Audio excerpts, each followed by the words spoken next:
Allora, buongiorno a tutti e a tutti, sono Massimo Leone, il direttore del Centro per gli Studi Religiosi della Fondazione Bruno Kessler. Oggi abbiamo il piacere di ascoltare un relatore che ci visita dalla Università di Cadice, Daniel Chiovani Toscano Lopez, che è dottore in filosofia presso la Pontificia Università Cattolica del Cile, attualmente ricercatore postdottorato presso l'Università di Cadice, con interessi di ricerca variegati ma molto coerenti in bioetica, biopolitica, filosofia politica, etica dell'intelligenza artificiale, potenziamento umano e migrazioni. Ricordo tra le sue pubblicazioni Unconcealing Contemporary Technology, Human Enhancement as Biopolitics of Vitality, un articolo pubblicato nel 2023, così come Biopolitica molecular y producción artificial de la vida, dispositivos de biogeneración, generación e infogeneración, pubblicato nel 2023, e nel 2022 il dispositivo biopolitico del mejoramento umano del siglo XXI, Poder molecular sobre la vida y producción de nuevas subjetividades, nella rivista di filosofia Aurora. Il collega ci parlerà in castigliano, però con diapositive in italiano. Lo ringraziamo molto per questo sforzo. Darei la parola brevemente anche alla dottoressa Lucia Galvani per dire due parole su questo intervento, visto che è stata proprio Lucia a propiziare questo incontro. La ringrazio molto e ringrazio anche il nostro visiting per questo onore che ci fa di visitare il nostro centro. Prego, Lucia. Buongiorno.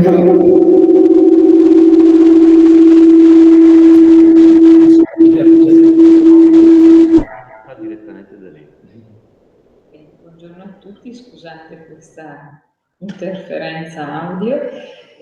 Sono molto contenta di presentare questo seminario che oggi ci tiene Daniel Toscano Lopez, è un collega che è già stato a Trento, ospite del gruppo del biodiritto, e che lavora su temi che sono anche molto, credo, vicini ad alcuni dei nostri interessi. I visiting scholar non sono così frequenti, in quest'ultimo periodo ne abbiamo avuti un po' meno, quindi siamo molto contenti che Daniel abbia scelto di venire da noi. Il tema pochi ma buoni. Questo è vero.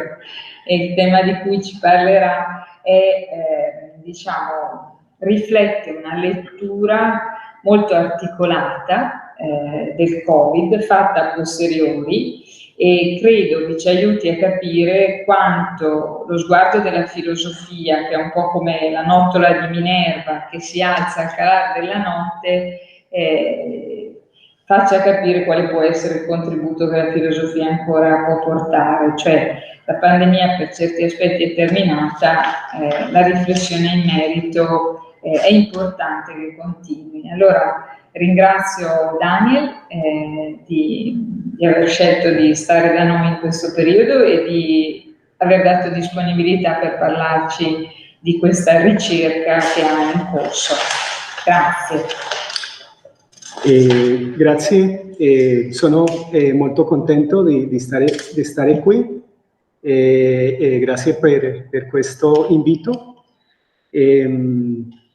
Bueno, antes de comenzar la presentación, quiero agradecer a la ANID. La ANID es la Agencia Nacional de Investigación y Desarrollo del gobierno chileno que financia esta investigación, que en principio estaba proyectada por un año, pero ya está aprobado un segundo año.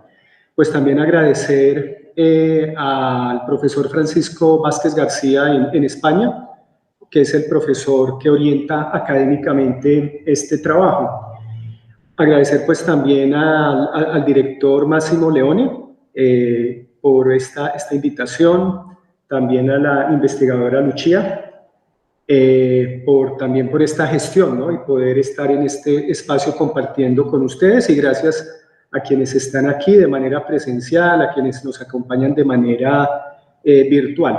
Entonces, sin más preámbulos, voy a dar inicio a la presentación, que tiene como título La pandemia de COVID-19 una aproximación o un enfoque arqueogenealógico de inspiración Foucaultiana. La estructura de la presentación.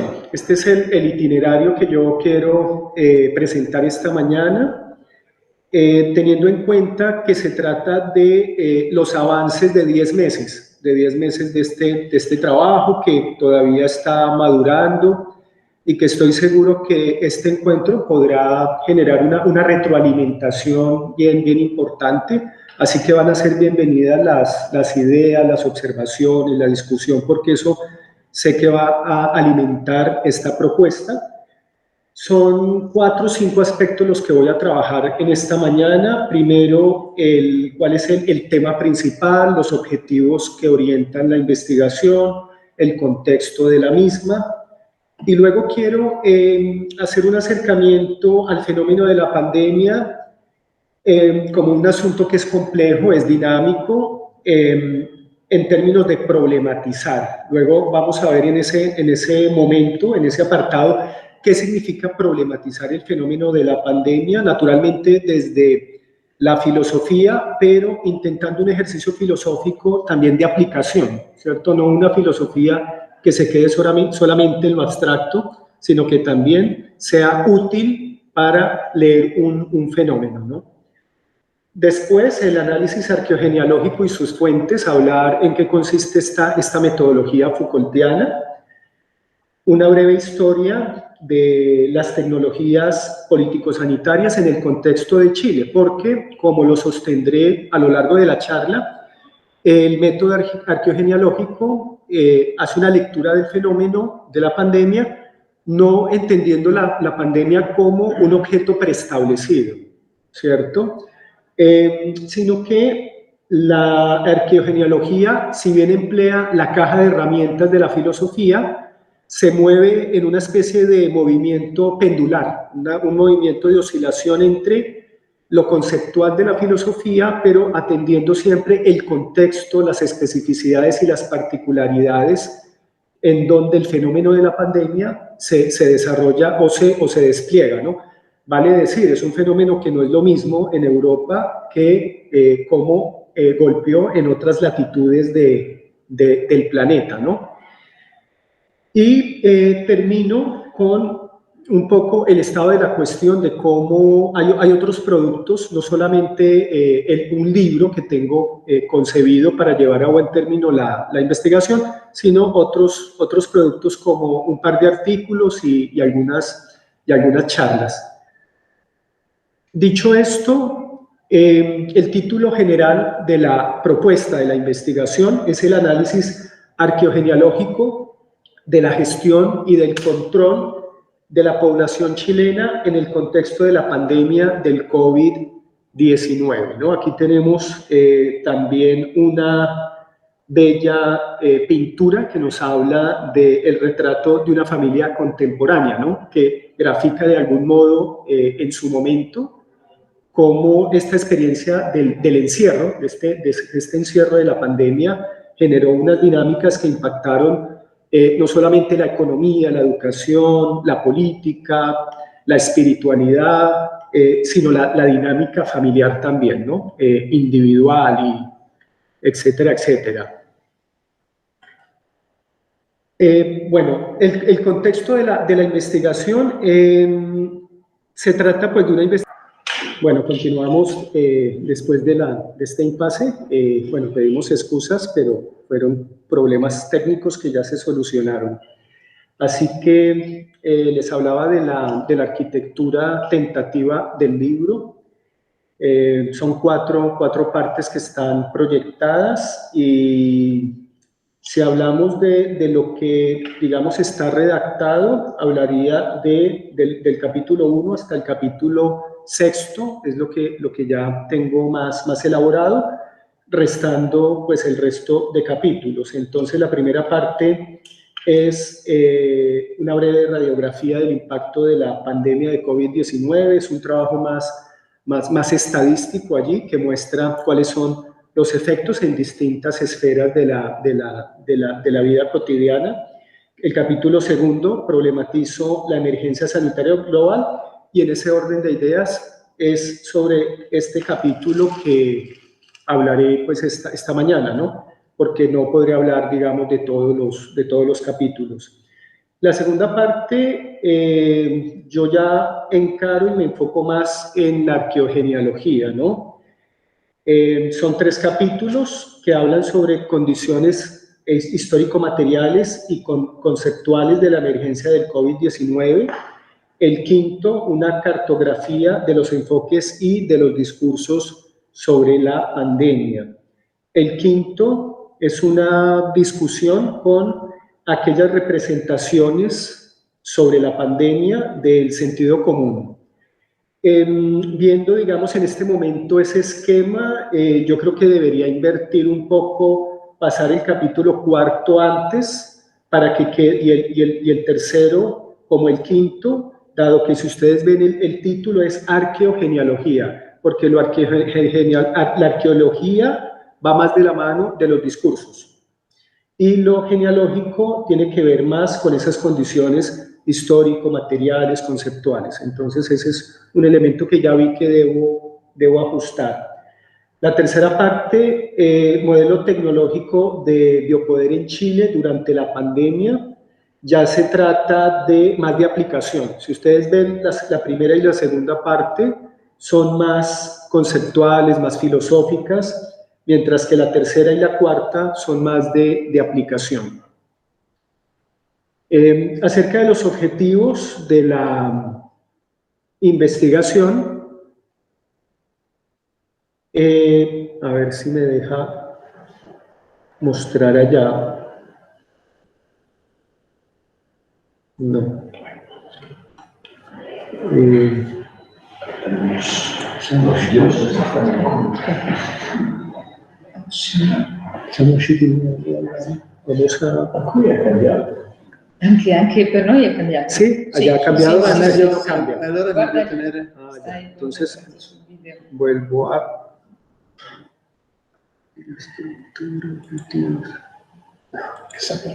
Ahí se ve. Noi vediamo obiettivi. Obiettivi. Sí. Sí, está bien. Ok. Eso. Sí, Claro. bueno. Sí, es que aquí queda. Eso no queda como estático, memoria. pero sí, queda como memoria. Vale. Bueno, los objetivos, 2 objetivos generales y los demás específicos. Un primer objetivo es analizar el fenómeno de la pandemia en Chile a partir del método arqueogenealógico de inspiración Foucaultiana. Y el segundo objetivo general es realizar una ontología de la figura del contagiado. Digamos que ya en la discusión podríamos hablar qué significa eso de la figura del contagiado. El objetivo 1, a su vez, digamos que está desplegado, está desarrollado en tres momentos. Primero, identificar las diversas metáforas y discursos y representaciones sobre la pandemia del COVID-19. Luego, caracterizar la especificidad del modelo médico-sanitario para el control de la pandemia. Y finalmente, bajo, digamos, ese objetivo primero, analizar cuáles son las contribuciones teórico-prácticas del método arqueogenealógico en la comprensión del fenómeno estudiado. Acerca del segundo objetivo de la ontología de la figura del contagiado, me propongo 2 cosas, ¿no? Primero, analizar la tecnología político-sanitaria en Chile en el contexto de la pandemia y, en un segundo momento, caracterizar la figura del contagiado como carga social, el otro malévolo y el otro inmunológico. Acerca del fenómeno de la pandemia y su problematización, ¿no? Bueno, ¿qué significa problematizar la pandemia? Ya voy entrando un poco más en materia. Aquí principalmente es acercarnos al COVID-19 no como si se tratara de un objeto natural ni un objeto social preestablecido, ¿no?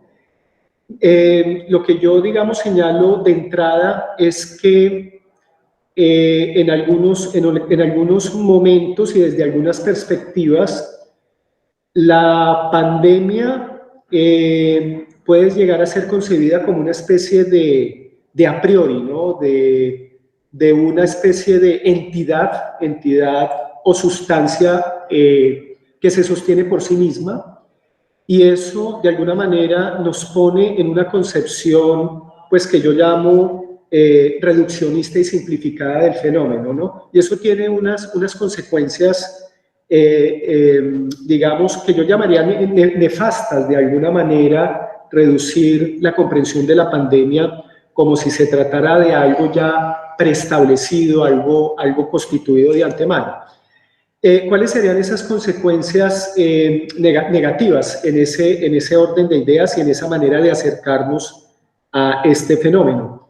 Una es que eso alimentaría estas visiones que tienen que ver con simplificaciones inmediatas, ¿no? Un ejemplo de eso es cuando encontramos en algunos discursos, en algunos enfoques, cuando la pandemia se considera como una especie de venganza de la naturaleza, ¿sí? Hay algunas interpretaciones, quizás del sentido común, que hablan sobre la pandemia es la venganza de la naturaleza por haberla alterado, por haberla modificado. De alguna manera, si uno va profundizando qué está detrás de esa concepción, pues hay una especie de antropomorfización de la naturaleza y cómo proyectamos en la naturaleza unas categorías que son humanas, ¿no? Otro elemento importante para analizar, que yo lo analizo en uno de los capítulos, es el negacionismo, ¿cierto? Cómo tenemos posturas negacionistas que dicen, no, esto de la pandemia es un invento, es un complot, es una conspiración. En ese orden de ideas, entonces, el acercamiento no es, por lo menos el mío y el de la arqueogenealogía, no se trata de considerar la pandemia como una entidad universal, ¿cierto? ¿Qué entiendo por universal? Universal significa como si la pandemia fuera una totalidad, una unidad, ¿cierto? Ya compacta y maciza. Porque si lo fuera así, entonces estaríamos acercándonos a la pandemia como si pudiera trazarse su trayectoria de manera compacta, a lo mejor como si pudiéramos dar cuenta de su comportamiento a partir de leyes, ¿no? De leyes sociales, de leyes biológicas, y no es tan sencillo. Yo lo que quiero decir es que estos acercamientos, digamos, tan inmediatistas, pueden llevarnos a echar cerrojo a la posibilidad de verlo desde otra perspectiva, que es lo que yo quiero proponer. Entonces, ¿qué es ahora sí en sentido más positivo y propositivo la pandemia? Es una intersección, ¿cierto? Un incrocio, creo que sería la palabra en italiano, incrocio, una intersección, incrocio, una intersección. Y en ese sentido, entonces, no es un punto de partida, sino lo que yo quiero proponer es que es un punto de llegada. Un punto de llegada es una intersección en la que confluyen distintos elementos que son heterogéneos. ¿Cuáles elementos convergen? Converge el asunto de la salud humana, la salud animal y la salud ambiental, ¿no? Este enfoque, pues, de One Health. Y entonces se trata de un evento que es global y que es contingente. ¿Contingente qué significa? Que si bien es un fenómeno que emerge a finales del 2019, digamos que no es necesario en el sentido de que pudo haber ocurrido, pero también pudo no haber ocurrido, dependiendo de las condiciones históricas, de las condiciones que están a la base generando este fenómeno. Es un evento global y ahí ya comenzamos a ver cuál es la particularidad de la pandemia, porque no es la primera vez, sabemos que no es la primera vez que existen pandemias. Esto, pues, a lo largo de la historia del ser humano es algo que acompaña la historia del ser humano, pero de manera particular esta pandemia tiene que se ha dado en lo que se llama el antropoceno, ¿no? El antropoceno como esta época histórica en la que el ser humano ha llegado a tener ese poder tecnológico, ese poder que le ha permitido, que le permite transformarse a sí mismo, ¿no? Tenemos estas tesis del mejoramiento humano, ¿no? Como a partir de la ciencia, de la tecnología, de la genética, el ser humano, la especie humana, dispone de todo ese poder para transformarse a sí mismo, pero alterando también o con el peligro de alterar pues la vida de los seres vivientes del planeta. Global por tres cosas, ¿no? Primero porque vivimos en un mundo que está interconectado por información, digamos que toda esta tecnología digital que ha hecho que la experiencia de la pandemia nos toque también de una manera a todos en el sentido de esa experiencia del riesgo, ¿no? Del riesgo a ser contagiado, del riesgo a que otros nos contagien. También es una sociedad que no solamente está interconectada, sino hay una codependencia y una interdependencia. Vivimos en un mundo interdependiente en el sentido de que necesitamos de intercambios o vivimos de intercambios de alimentación, de servicios, de bienes, y eso también ha jugado un papel importante en la difusión y en la expansión del virus, ¿no? En virtud de esa posibilidad que tenemos actualmente de movilizarnos, ¿no? Entonces es un mundo globalmente interconectado, también interdependiente, pero también codependiente en la medida en que hay unas relaciones que se tejen entre el ser humano y el medio ambiente. El medio ambiente nos modela, pero nosotros también modelamos el medio ambiente. Finalmente, digamos, en esta problematización, yo pues propongo unas condiciones que son socioecológicas, tecnoeconómicas e histórico-políticas y que en ese cruce de elementos, digamos que podemos entrever este fenómeno de la pandemia, ¿no? En su complejidad.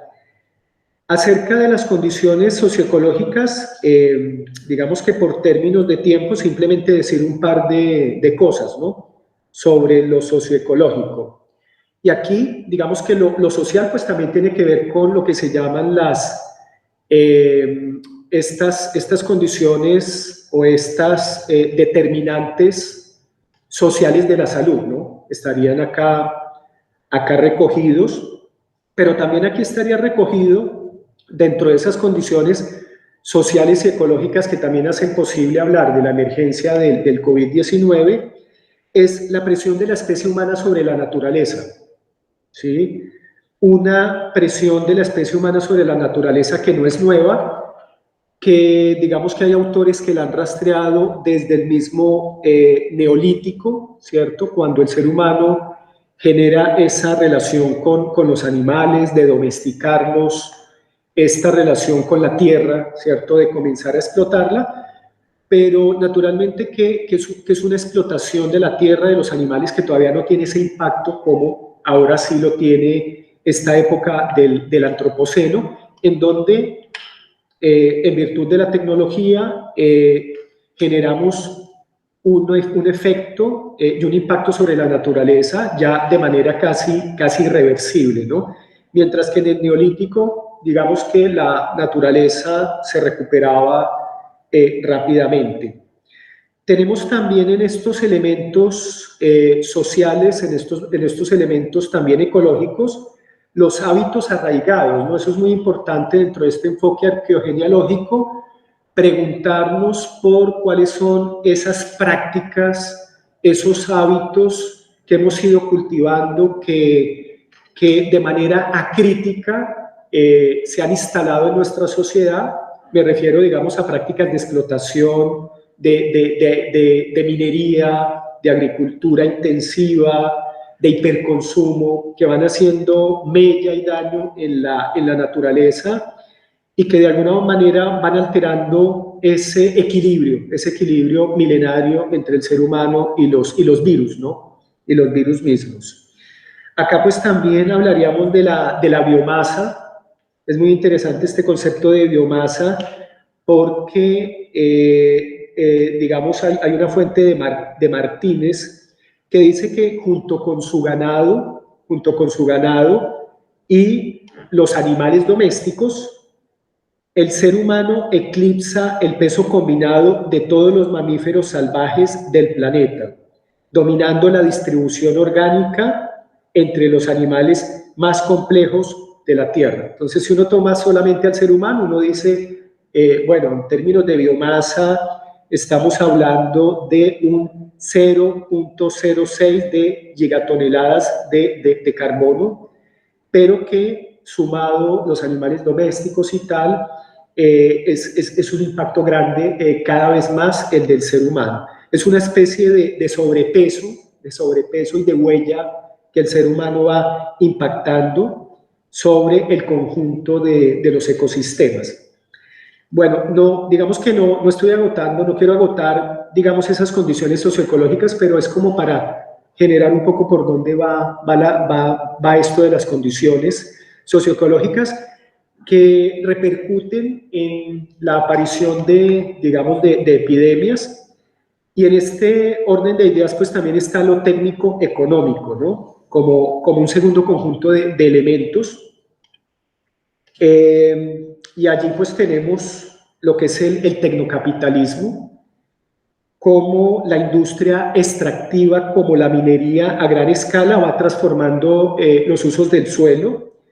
También estamos hablando de la intensificación del sistema agrícola que va impactando los ciclos naturales de producción animal y vegetal para satisfacer un modelo agroalimentario de consumo, la deforestación de los bosques, la lógica, digamos que todo esto bajo la lógica del capitalismo global, que también es un capitalismo que está sustentado en los principios del rendimiento y de la acumulación. Entonces, ese sistema también va generando una fuerte presión, y no solamente presión, sino que también va modificando los ecosistemas, ¿no? Aquí quiero destacar una cita de Wallace del 2020 que señala lo siguiente: la implementación de procesos extractivos cada vez más demandantes e intensivos degradan la vida ecosistémica, modificando y acelerando los procesos evolutivos de ciertos patógenos altamente tóxicos que se encontraban confinados en huéspedes animales, pero que debido al contacto, consumo e invasión de espacios naturales para aumentar las capacidades productivas, han generado las condiciones para el contagio hacia los seres humanos, como el COVID-19. Esta es una cita de Wallace del 2020. Y tenemos finalmente unas condiciones que he denominado histórico-políticas, y acá pues uno de los autores en los cuales yo me he apoyado es Ulrich Beck, ¿no? Ulrich Beck, quien habla de que asistimos actualmente a una sociedad de riesgos globalizados, ¿no? Recordemos esa división que establece Ulrich Beck entre riesgos naturales y riesgos globales, que digamos que son unos riesgos fabricados tecnológicamente por el ser humano, por nuestra, digamos, sociedad moderna. Los primeros, los riesgos naturales, pues sabemos, ejemplos de ellos son las sequías, las inundaciones, son los terremotos, las erupciones volcánicas. Y en ese escenario de riesgos naturales, estos riesgos están asociados a una violencia, que es una violencia imprevisible, cuyos actores, digamos, humanos estamos hablando de salteadores de caminos, estamos hablando de piratas, estamos hablando de mercenarios, de huestes invasoras. Mientras que los riesgos civilizatorios globales actuales son aquellos que están ocasionados, son daños sistémicos y provienen del desarrollo tecnocientífico. Ejemplos de este tipo de riesgos pues son las contaminaciones nucleares, estilo Chernobyl, por ejemplo, químicas, aquellos riesgos que son producidos por sustancias nocivas y tóxicas en el aire y en el suelo. Entonces, estamos hablando de cómo el ser humano, a través de la historia y sobre todo la historia reciente, la historia más moderna, él mismo va produciendo, es una sociedad que ella misma va produciendo, va fabricando riesgos, y esto se da en el seno del propio sistema digamos, social y político. Bueno, por ahora eso, digamos, hace parte de la problematización. En los capítulos del libro, pues yo lo tengo, digamos, con otros componentes. Y acerca de la caracterización de la contingencia sanitaria, quiero decir principalmente tres cosas, ¿no? Para ir hablando de la especificidad. ¿Qué es lo que tiene de particular entre otras cosas? Pueden haber más, pero por lo menos he identificado tres elementos de esta contingencia sanitaria del COVID-19. Primero, hablar de la experiencia global del riesgo al contagio. Segundo, asistimos a una experiencia global del gran confinamiento. No es que todo el planeta, en todos los países y todas las personas hayan sido confinadas al mismo tiempo, pero sí la mayor parte, digamos, estuvimos en confinamiento y por mucho tiempo, no de la misma manera, no a través de los mismos mecanismos, pero digamos que estos son elementos transversales, la experiencia del contagio, y aquí los medios de comunicación, las redes sociales, la interconexión van a jugar un papel importante en esto del riesgo al contagio, ¿no? Hay una autora que se llama Flavia Costa, creo que es argentina, Flavia Costa, y ella dice que esta experiencia global del contagio o del riesgo al contagio obedece a dos vértigos. Ella lo llama así. Hay dos vértigos que todos compartimos durante la pandemia. Uno, el primer vértigo es la velocidad del contagio, ¿cierto? La velocidad a la cual, digamos, se fue propagando el virus del SARS-CoV-2, y en ese sentido la tasa de contagio, según datos que yo tengo de la Organización Mundial de la Salud, la tasa de contagio fue entre el 1.4 y el 2.5. Ese fue un primer elemento, esa propagación rápida que tuvo el virus, y eso también va alimentando esa experiencia del riesgo al contagio que compartimos en ese escenario. Y el segundo vértigo es la aceleración tecnológica, ¿cierto? Una aceleración tecnológica que, en virtud de los medios de comunicación y de las redes sociales, pues todos pudimos acceder a información diaria, ¿cierto? Sobre las tasas de mortalidad, las tasas de enfermos, y eso pues también generó esa experiencia de riesgo global al contagio. Sobre la vivencia mundial del confinamiento, tiene que ver también es muy interesante ver que, si bien muchos de nosotros nos enfermamos por el coronavirus, la experiencia de la enfermedad no es la misma, y es interesante ver cómo digamos, en inglés hay tres palabras, ¿cierto?, distintas para referirse a la enfermedad. Y eso es muy interesante porque la experiencia de la enfermedad del COVID-19 no fue la misma para todos ni para todas las sociedades. Disease, illness y sickness, ¿no? Disease designa, por decirlo así, el carácter objetivo de la enfermedad, ¿cierto? Disease significa estar enfermo, pero en el momento en que se acredita a través de una prueba, ¿cierto? Por ejemplo, de PCR, que una persona tiene la enfermedad, ¿cierto? Esa es una manera objetiva de hablar de la enfermedad del COVID. Lo otro en lo que yo estoy pensando es en el momento en que las autoridades, ¿cierto? Las autoridades sanitarias dicen, bueno, estamos en una pandemia, ¿cierto? En ese sentido también entramos en crisis, mientras que la experiencia de la enfermedad en términos de illness estaría dando cuenta más de una experiencia más subjetiva, ¿no? La manera como el enfermo concreto de carne y hueso padece el COVID, ¿no? Y en tercer momento, la tercera manera digamos, de leer la enfermedad o de sentirnos, experimentar la enfermedad, es signes, que es esa construcción social de la enfermedad, ¿no?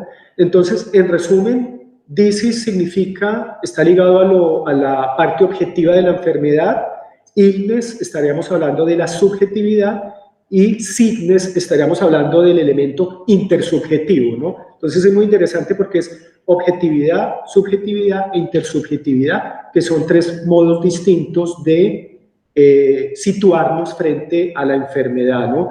Aristóteles decía que el ser se dice de muchas maneras. Aquí podríamos decir que la enfermedad del COVID-19 también se puede decir y experimentar de distintas maneras. Por eso es que si volvemos al comienzo, yo decía que la pandemia y el COVID-19 no son algo homogéneo, no son una sustancia, no son algo macizo y compacto.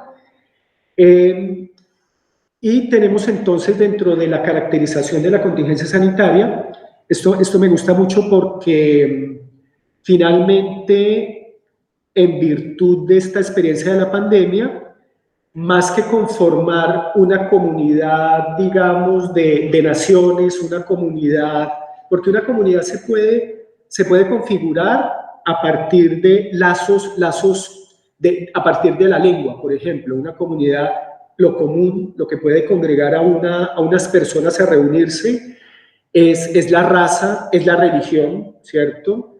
Elementos culturales comunes, pero la pandemia nos metió en una especie de comunidad global del contagio y una comunidad vulnerable.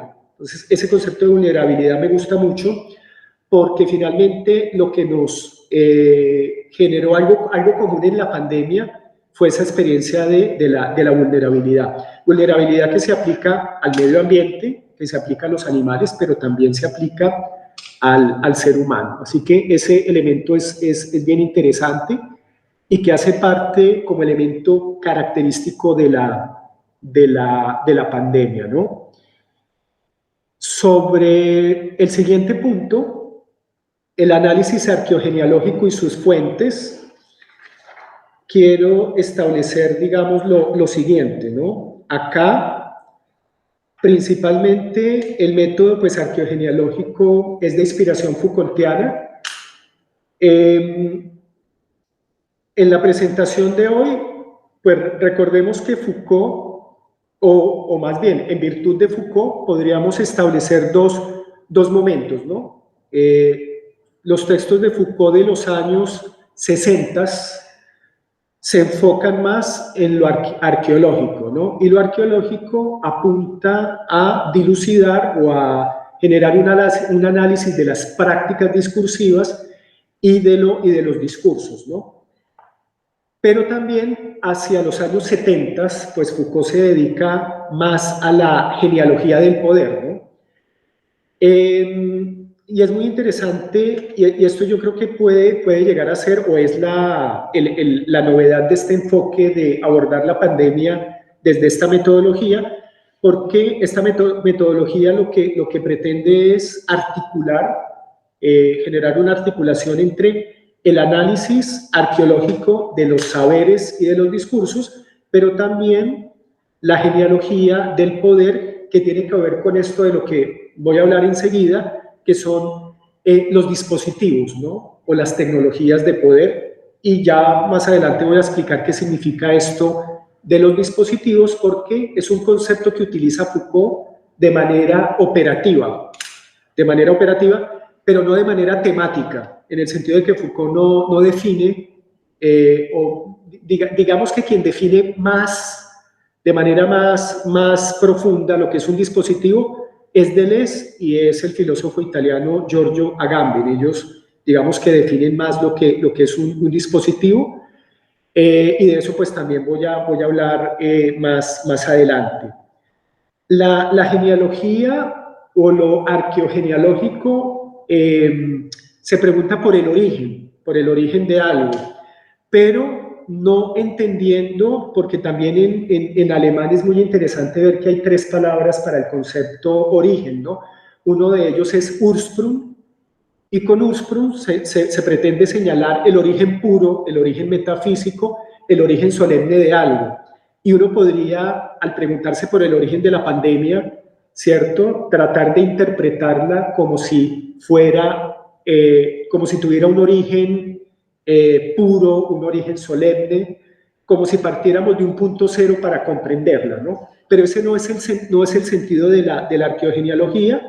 De eso ya nos hablaba también Nietzsche, ¿no? También cuando hacía estos análisis de la genealogía de la moral, digamos que él se distanciaba de tratar de entender el origen de algo como un origen metafísico y solemne. Él, digamos, tomaba distancia y decía más bien, y esto digamos es que es Nietzsche y Foucault, ellos van a entender el origen en el sentido de emergencia y procedencia, ¿cierto? Emergencia. Algo puede originarse en términos de emergencia.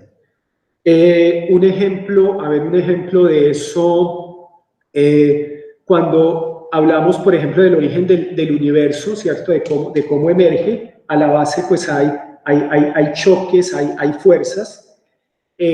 Por procedencia, estaríamos diciendo que las cosas también tienen un origen, pero es un origen que tiene que ver con elementos más contingentes, con elementos más accidentales.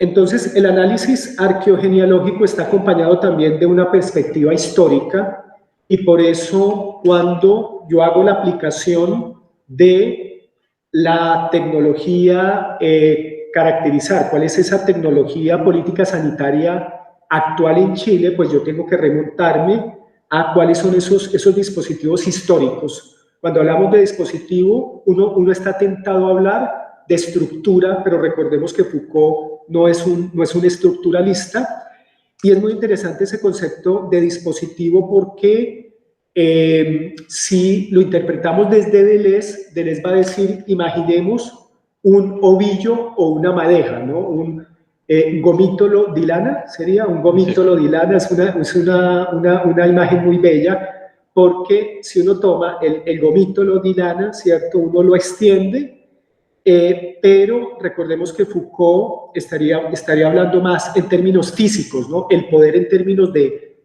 vectores, de líneas de fuerza. Entonces, esos vectores que componen los dispositivos son los que permiten darle movilidad al dispositivo. Entonces, por eso el dispositivo no es una estructura rígida, hermética, sino que el dispositivo, al estar compuesto por líneas, son líneas de fuerza y son líneas móviles.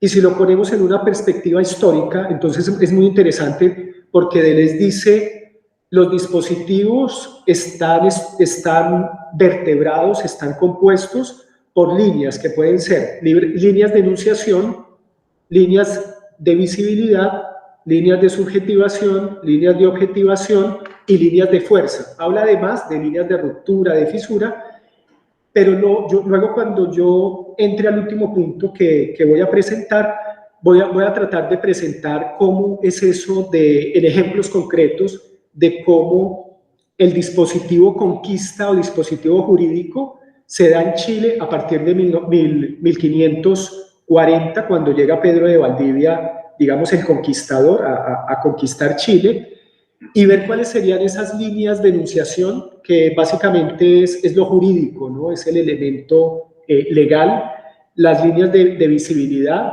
cuáles serían las líneas de fuerza, que es la violencia que ejerce el conquistador a la hora de conquistar, digamos, a a los nativos en Chile. Pero bueno, me estoy adelantando, pero es como para ir anticipando esto de la genealogía del poder. Por términos de tiempo, y yo creo que eso puede ser en otra invitación, si es que no los he aburrido y si me invitan más adelante. En esta mañana, por cuestión de tiempo, no me voy a dedicar a lo arqueológico, que tiene que ver con los discursos, ¿no? Con los saberes. ¿Cuáles saberes? Los saberes de la virología, la medicina, la farmacología, la genética, y los discursos, porque es muy interesante ver que está el fenómeno de la pandemia, pero hay unos discursos de vigilancia y control, hay unos discursos de regulación y de mitigación, hay unos discursos científico-académicos, sería un tercer conjunto de discursos, pero también está el discurso de los medios de comunicación, está el discurso negacionista, que también es muy interesante ver cuál es su papel como discurso en la pandemia, y la conceptualización metafórica. También hay unas metáforas de la guerra, hay unas metáforas como enemigo invisible, ¿cierto? El COVID como enemigo invisible.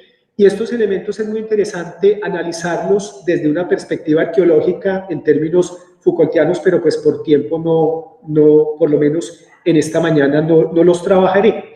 En cambio sí me acercaré a lo genealógico en términos de cuáles son esos dispositivos históricos que van atravesando, en este caso, la historia de una nación como Chile, y cómo al analizar esos dispositivos, que es el pasado, cómo podemos dar cuenta del presente, ¿no? De cómo ha sido la gestión y control de la pandemia en Chile.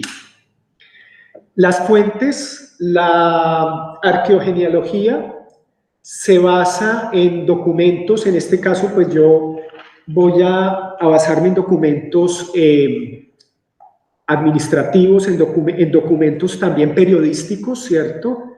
Reglamentos, como por ejemplo el Reglamento Sanitario Internacional, campañas sanitarias globales, que digamos la OMS tiene, digamos, registros, normas y protocolos sanitarios locales que ya tienen que ver más con el Ministerio de Trabajo de Chile, boletines epidemiológicos, ¿cierto? Revisar algunos boletines que también dan cuenta de la evolución de cómo fue la pandemia 2020-2021 hasta ahora, del Ministerio de Salud de Chile, medidas legales y guías técnicas, sitios web de grupos antivacuna, de asociaciones de pacientes, datos estadísticos, consideraciones higiénicas. Naturalmente que ese, digamos, ha sido un gran desafío del proyecto, porque como ustedes verán, es una avalancha de fuentes y de documentos, pero digamos que aquí la idea es ir haciendo cortes, ¿cierto? Es ir haciendo una selección, no de toda esa documentación, pero sí ir viendo cuál es como la utilidad, por ejemplo, para dar cuenta de los dispositivos en un momento histórico determinado. Así que eso, digamos que es toda una discusión, el tema de las fuentes, ¿no? Da para una discusión. Y para ir, digamos, a los puntos finales o al penúltimo punto de esta mañana, y luego pues dar pie para preguntas y retroalimentación. Una breve historia de las tecnologías político-sanitarias en Chile. Esto, entendiendo que es el capítulo 6 yo recién lo estoy elaborando, así que todavía pues me falta madurarlo, pero puedo decir un par de cosas al respecto, ¿no? De esto que estoy construyendo en términos de cómo históricamente, en el caso particular de Chile, cómo este esquema Foucaultiano que yo les voy a presentar a continuación, pues es uno de los esquemas en los cuales yo me he apoyado, ¿no? Esto lo trabaja Foucault en Seguridad, Territorio y Población, o sea, unas conferencias que Foucault dicta en el Collège de France, y es este esquema que ustedes estoy seguro que conocen o han escuchado, Y es un ejemplo que pone Foucault, y él dice, yo voy a referirme ahora, dice en esa charla, es un ejemplo en 3 momentos, es un ejemplo en 3 tiempos, y es el ejemplo de las epidemias.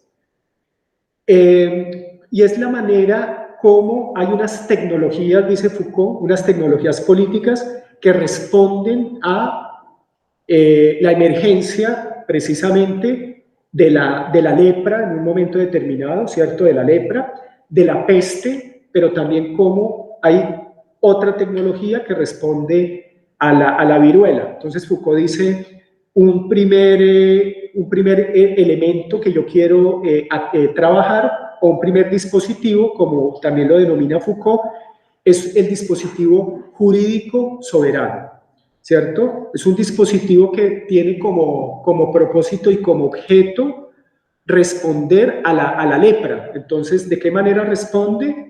Responde a través de un modelo religioso. Esto es muy interesante porque al leproso se le excluye de la ciudad, ¿cierto? ¿Por qué? Porque modelo religioso significa, ahí hay un elemento de purificación, para purificar la ciudad de la lepra, para purificarlo.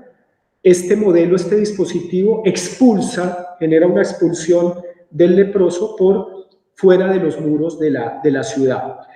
Y este, digamos, dispositivo jurídico soberano tiene una lógica que es una lógica dualista, dicotómica, en el sentido de establece qué es lo permitido y qué es lo no permitido, ¿cierto? Es un modelo que sanciona que una cosa, digamos, es acogida en la ciudad, pero hay otra cosa, el leproso, que es expulsado.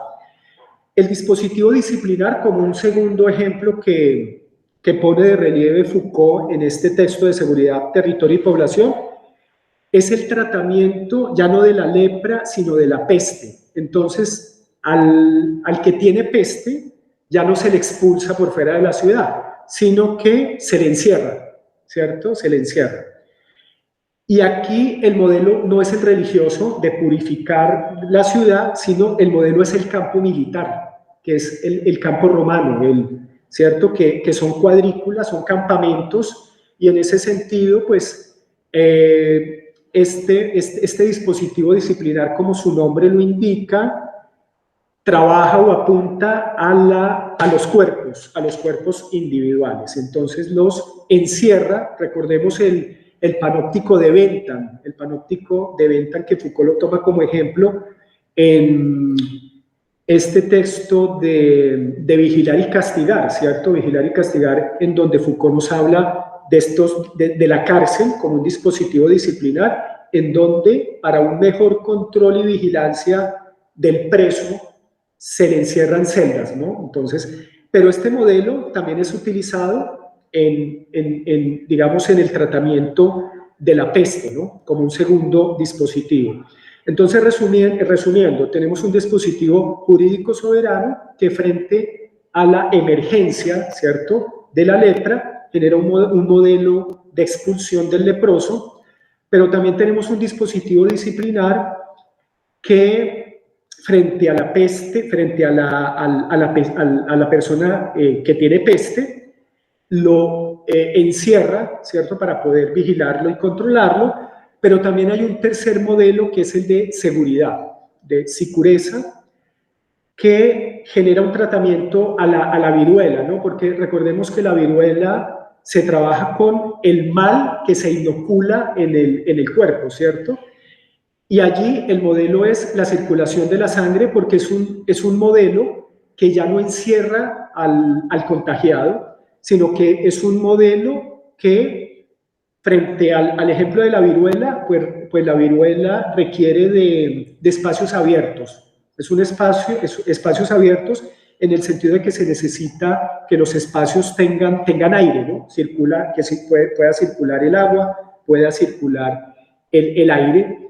Y aquí lo que Foucault, digamos, establece se trabaja con límites tolerables, o sea, no se pretende eliminar completamente la enfermedad, sino ponerla en límites que son tolerables. Para finalizar, voy a mostrar cómo, digamos, estos tres dispositivos de tratamiento de epidemias y de pandemias, cómo digamos, cómo se aplicarían al caso de Chile, ¿no? Pero antes de eso, tengo que decir tengo que hacer una precisión, ¿no?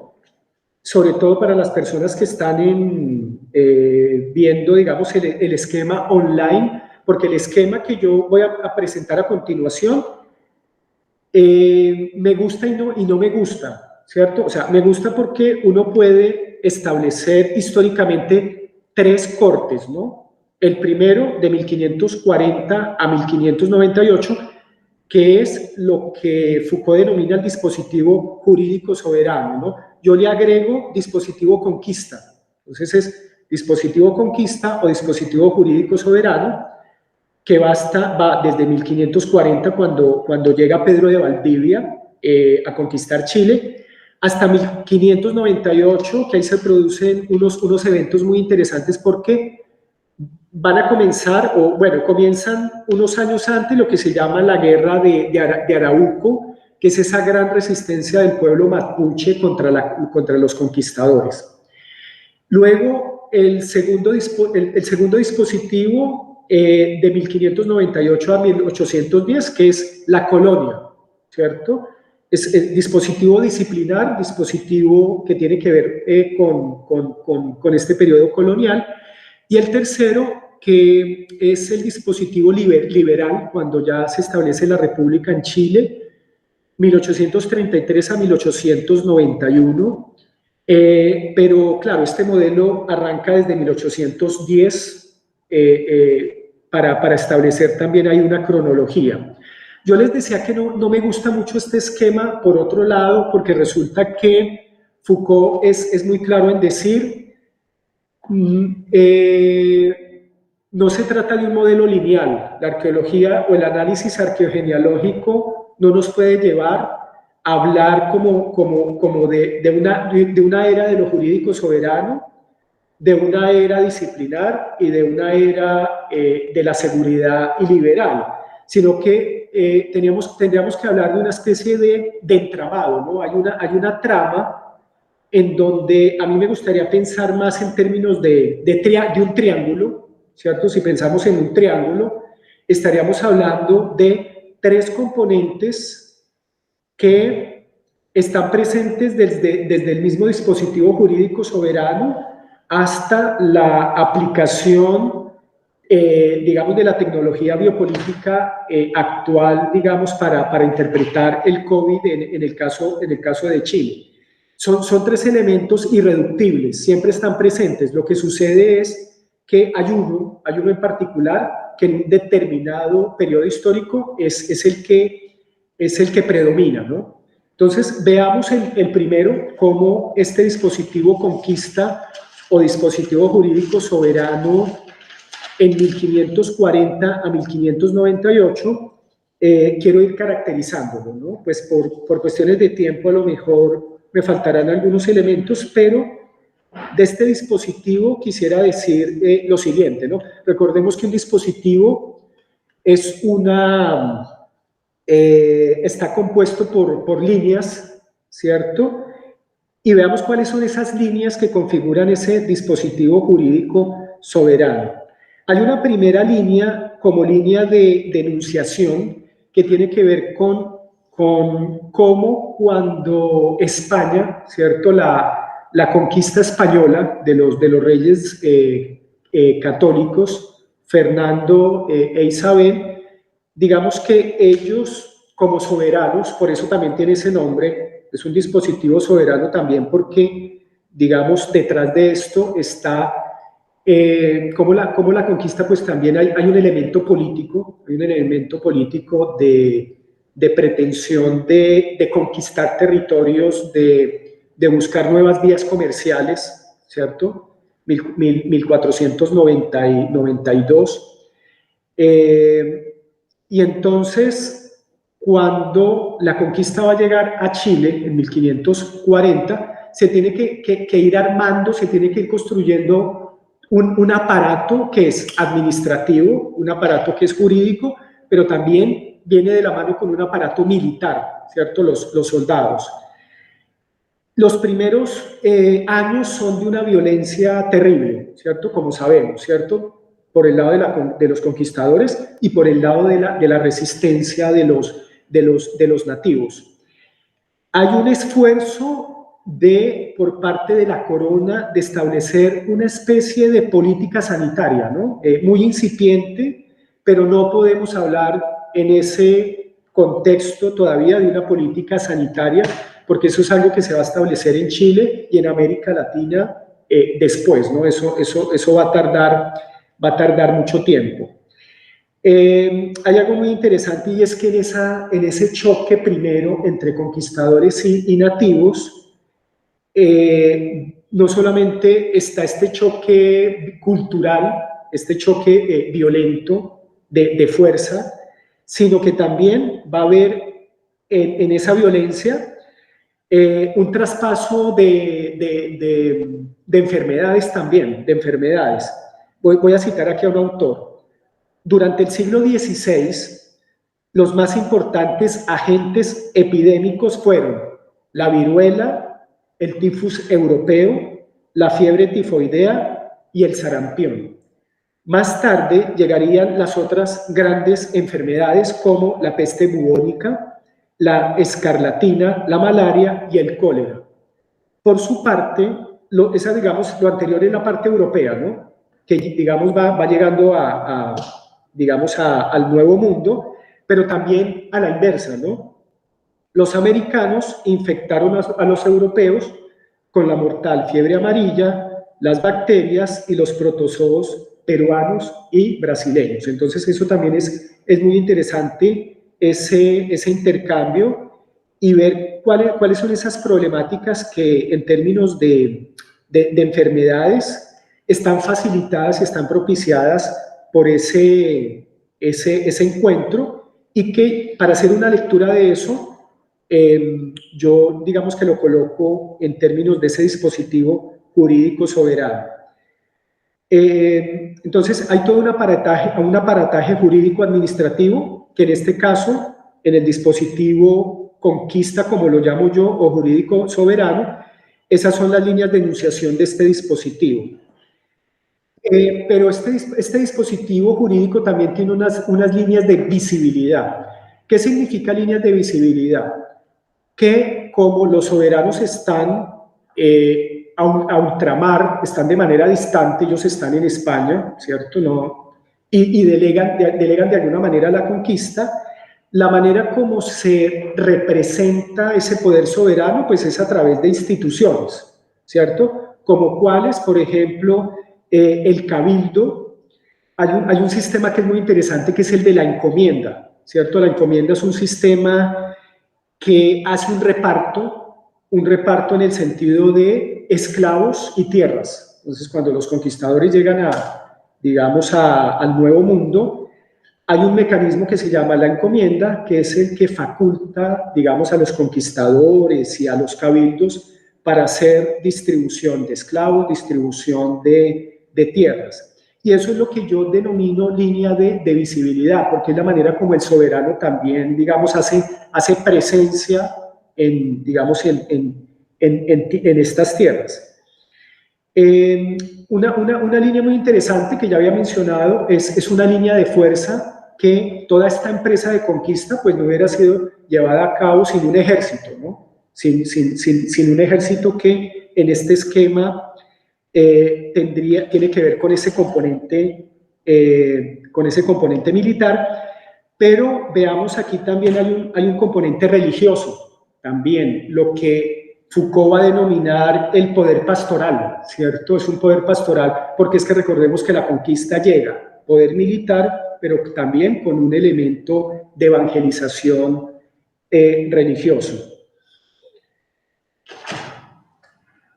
Bueno, se me quedan algunos elementos quizás de este dispositivo, pero básicamente quedémonos con estos elementos de cómo la encomienda allí va a jugar un papel importante Lo jurídico también va a ser un pilar, porque es que sin lo jurídico, recordemos que está lo que se llaman las capitulaciones, ¿no? Las capitulaciones es este acuerdo que hace la reina Isabel, el rey Fernando con Colón, ¿no? O sea, antes incluso del viaje de Colón ya había, digamos que preestablecidos unos acuerdos, y cuando ya viene la conquista, casi que por ese descubrimiento casi que accidental, vienen también las bulas de un papa, no recuerdo ahora el nombre, que hacen legítima esas conquistas de los reyes católicos.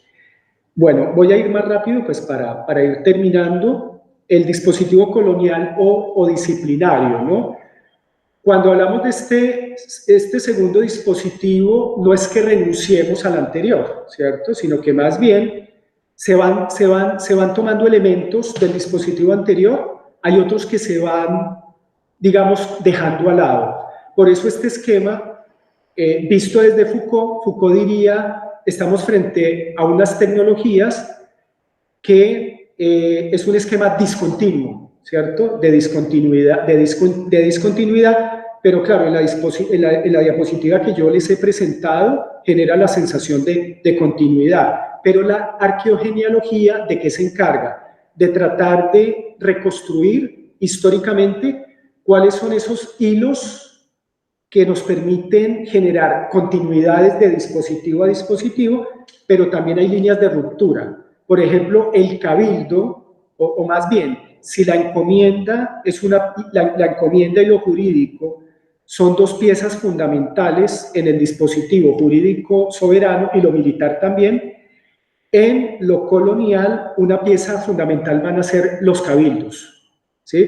Porque es que los cabildos representan al rey, pero también van a estar en un momento, van a estar configurados por vecinos, por colonos, por personas que ya hacen parte, digamos, de la comunidad, ¿no? Autóctona, más autóctona.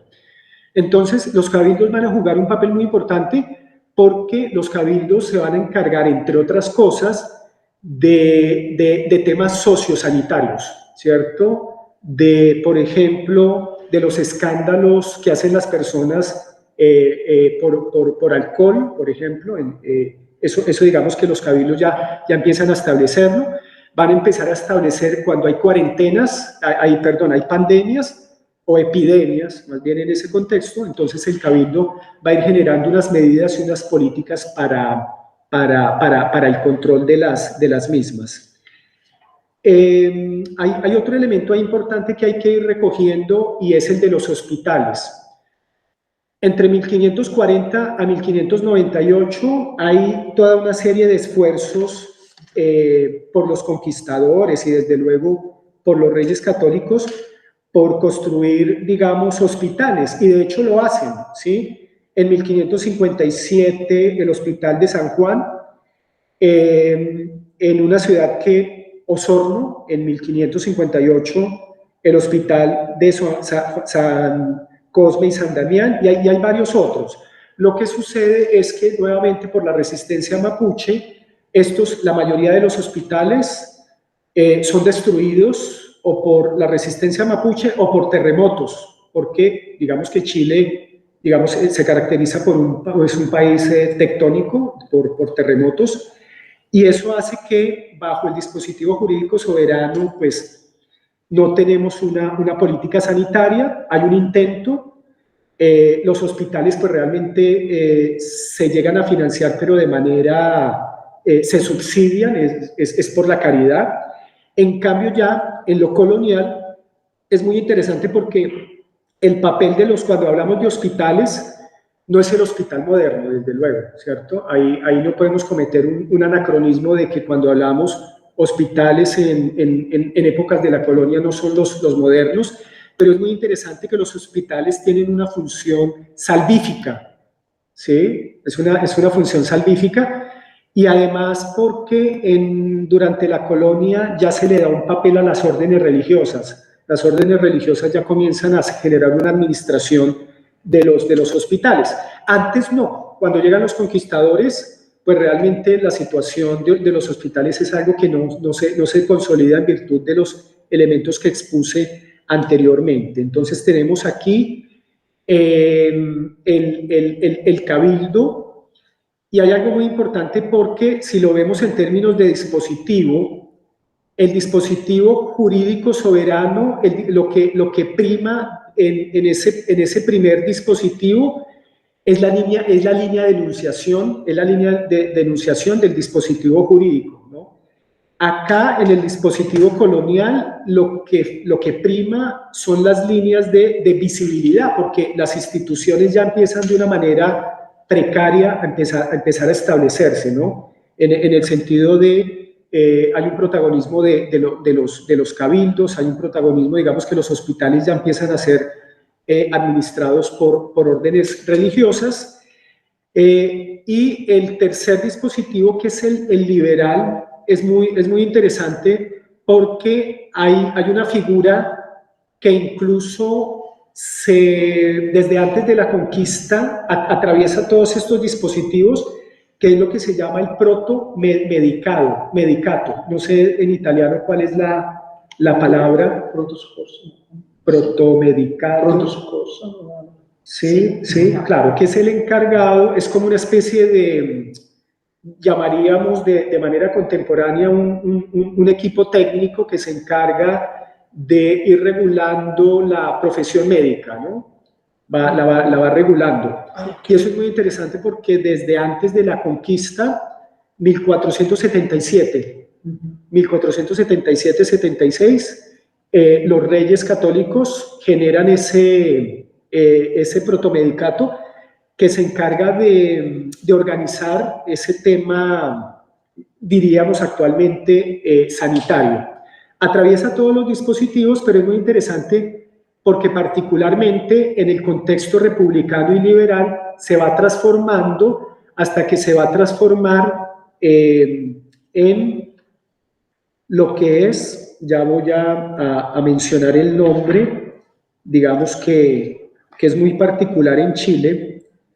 El protomedicato va finalmente perdiendo fuerza hasta ser relevado por la creación del Consejo Superior de Higiene, ¿cierto? El Consejo Superior de Higiene, que aparece en el año 1892 en Chile. Entonces, para terminar, yo con esto finalizaría, es simplemente que esto, digamos, es donde yo voy con mi trabajo.